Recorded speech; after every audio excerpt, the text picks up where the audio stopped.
Welcome back friends, बहुत बहुत स्वागत है आपका अपने चैनल हिंदी जीके ट्रिक्स पर। इस वीडियो में हम डिस्कस करने वाले हैं UK triple SC scalar exam की जो हमारी सीरीज चल रही है, इसका वीडियो नंबर 26 यानी कि 26वां वीडियो होने वाला है। इससे पहले के 25 वीडियोस और केमिस्ट्री का कंप्लीट सिलेबस अगर आपने अभी तक नहीं देखा है, डिस्क्रिप्शन में आपको लिंक मिलेगा, क्लिक करके देख लीजिए। इस वीडियो में हम जानेंगे न्यूटन की गति का पहला नियम। पहला नियम क्या होता है, साथ ही साथ इससे जुड़े किस तरह से क्वेश्चन आपसे पूछे जा सकते हैं।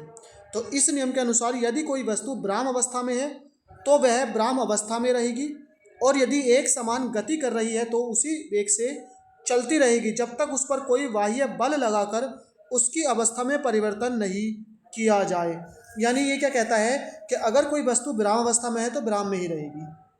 अगर कोई वस्तु गति अवस्था में, चाहे वो एक समान गति कर रही है, वृत्तीय गति कर रही है, तो वो उसी तरह से गति करती रहेगी जब तक कोई बाह्य बल लगाकर उसकी अवस्था में परिवर्तन ना किया जाए। न्यूटन के पहले नियम को गैलीलियो का नियम या फिर जड़त्व का नियम भी कहते हैं, क्योंकि जड़त्व का मतलब क्या होता है कि जो वस्तु अपने अवस्था परिवर्तन का विरोध करती है उसी को जड़त्व कहा जाता है, इसलिए इसे जड़त्व का नियम भी कहा जाता है। सभी वस्तु अपनी प्रारंभिक अवस्था बनाए रखना चाहती हैं, यानी सारी की सारी जो वस्तु होती है वो अपनी प्रारंभिक अवस्था, आपको चाहे गति अवस्था हो या फिर ब्राह्म अवस्था हो।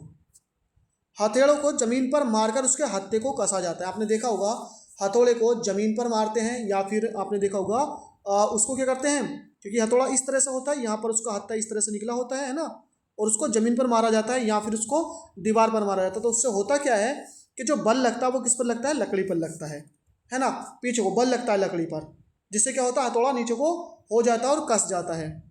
आगे है, रुकी हुई गाड़ी को अचानक चलने पर बैठे व्यक्ति पीछे की ओर झुक जाते हैं, क्योंकि जो निचला सिरा होता है जो गाड़ी के संपर्क में होता है वो अचानक से गतिमान हो जाता है और ऊपरी सिरा गतिमान नहीं होता है, तो इसलिए वो वहीं पर ब्राह्म अवस्था में रहता है और निचला सिरा गतिमान होकर आगे निकल जाता है, तो व्यक्ति क्या होता है पीछे की ओर को झुक जाता है।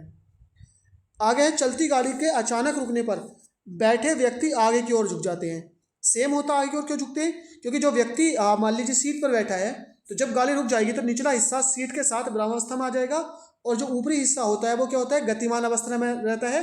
तो आगे से हम यानी जब गाड़ी अचानक से रुकती है तो हम आगे को झुक जाते, क्यों, क्योंकि अगला हिस्सा हमारा गतिमान रहता है, ऊपरी हिस्सा गतिमान रहने के कारण वो आगे निकल जाता है और पिछला हिस्सा वहीं पर रुक जाता है गाड़ी के साथ। तो यही था न्यूटन की गति का पहला नियम। आई होप आपको समझ में आया हो। थैंक यू फॉर वॉचिंग, मिलते हैं नेक्स्ट वीडियो में।